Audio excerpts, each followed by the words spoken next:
Ladies and gentlemen, welcome to March Muppet Madness. This week, Muppets Racemania. I don't know, this one sounds really dangerous. I'm not sure about this one. Super Mario Kart has a lot to answer for. Nintendo took the skeleton of a two-player F-Zero sequel and filled it with the denizens of the Mushroom Kingdom, starting the biggest selling spin-off franchise in gaming history. But with it, they condemned us all. While the kart racer has had its successes, Crash Bandicoot, Diddy Kong and Mario's old Olympic running mate Sonic T. Hedgehog fronting perhaps being the cream of the oil-smelling crop, it has also had a great deal of mediocre also-rans and turgid atrocities as well, that are usually fronted by some gurning mascot from another series, movie or TV show. I give you Pac-Man, Konami, Atari, Bomberman, DreamWorks, Nicktoons, The Smurfs, Garfield, Looney Tunes, Madagascar, even M&M Sweets have all had a kart game, and I'm only scratching the surface here. Perhaps then, a Muppet kart racer was inevitable. But where does it sit? Is it sat next to King Mario ripping pork leg with its teeth at the grand table, or is it being thrown grisly leftovers under the servants' quarters table like Shrek Swamp Kart Speedway? The answer, to me at least, is surprising, and after a series of either average or sometimes dreadful games, such as Carnival of Chaos on the Commodore 64, it's pleasing to end on the high note of a finely tuned engine. Muppets Racemania is good. Not okay or terrible, and no, not game-changingly terrific either, but it is pretty damn splendid. Traveller's Tales coded this for Sony for the good old PS1. You almost certainly will know Traveller's Tales very well from their time as the Lego Game Mine, worked to the bone as they popped out licensed Lego games like a bulbous, gassy factory hen pumping out golden eggs. And when compared with the Lego platformers, you can see a lot of similar brushstrokes in this earlier of works. There is a slavish amount of Muppet fan service on display in this game. Not only do you get an enormous roster of characters, mostly unlockable by bumping into them as they hang out in all sorts of strange nooks and indeed crannies of the courses, but they all have their own distinct cars, which once you've got hold of them can be mixed and matched with any of the racers. They don't really offer anything different in terms of speed or handling, but it's a neat aesthetic touch. So as well as your expected racer like Fozzie, Kermit and Miss Piggy, you also get characters like Bobo the Bear, Link Hogthrob from Pigs in Space, Clifford from the 90s series reboot, and a Dozer, yes a Dozer, from that there Fraggle Rock, which also gets its own course later in the game. Being a child of the 80s, Fraggle Rock is obviously something that I will have a lot of time for. The courses are also steeped in the lore of Henson's wacky crew.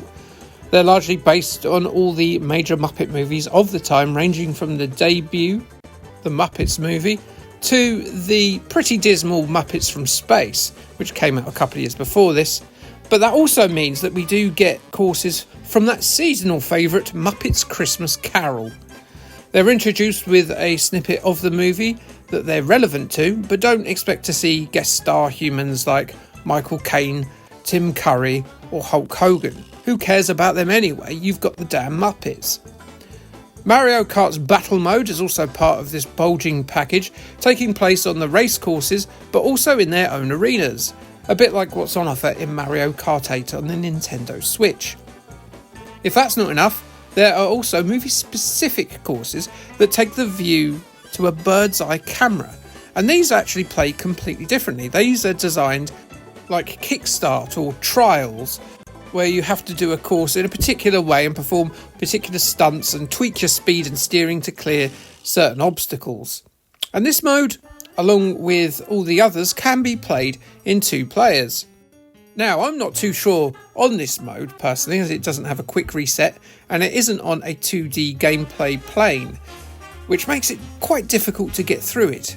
It is nice to have it though, and just shows just how much love Traveller's Tales had for this Muppets license, and how free they were for us to share it with them. The big swinging oaths, where's your pampas grass? The graphics are pretty good for a PlayStation 1 game, and though I'm not really that sold on the bobblehead inertia sway of the drivers, it does kind of fit with the silly races that are on offer. The music too is excellent, with Muppet-style goofy tunes performed by an orchestra, including a nice little reworking of the Muppets theme.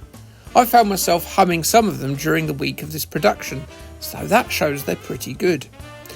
But there are some things that aren't quite right with this particular performance of the Muppets. The courses, designed as they are for many purposes, racing, shortcuts, battle modes, and to house secret characters, are often confusing to manoeuvre around, and quite often you can find yourself driving into a little corner and having difficulty course correcting yourself. The AI of the other racers will punish that, as there's none of your Mario Kart rubber banding here, but they're also quite inconsistent at times. For instance, on one of the Muppet Treasure Island courses, the entire chasing pack of Muppets just ploughed through the sea rather than race along the track, leaving me really quite lonely.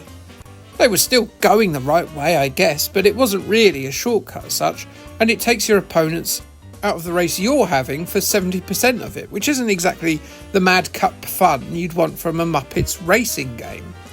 The control is not quite there either. You can see that they've tried to emulate the feel of Mario Kart 64 with how the drivers slide about, but Mario Kart 64 had the advantage on that it was running on the N64, complete as it was with an analogue stick. The PlayStation Digital Pad really doesn't translate the Mario 64 gameplay well at all. You'll get used to it, but it will mean a bit of a trade-off to the fluidity of the Plumber's Sophomore karting experience. But overall, this is a very good game, absolutely bursting with secrets and clearly a labour of love for Traveller's Tales. It is definitely a game I'll be coming back to play, and sadly that isn't something that I can say about any of the other games that I've played this month. I'm not playing as Pepe though. Pepe can go to hell. Reaction from the gaming press was a little bit mixed. IGN very much enjoyed it.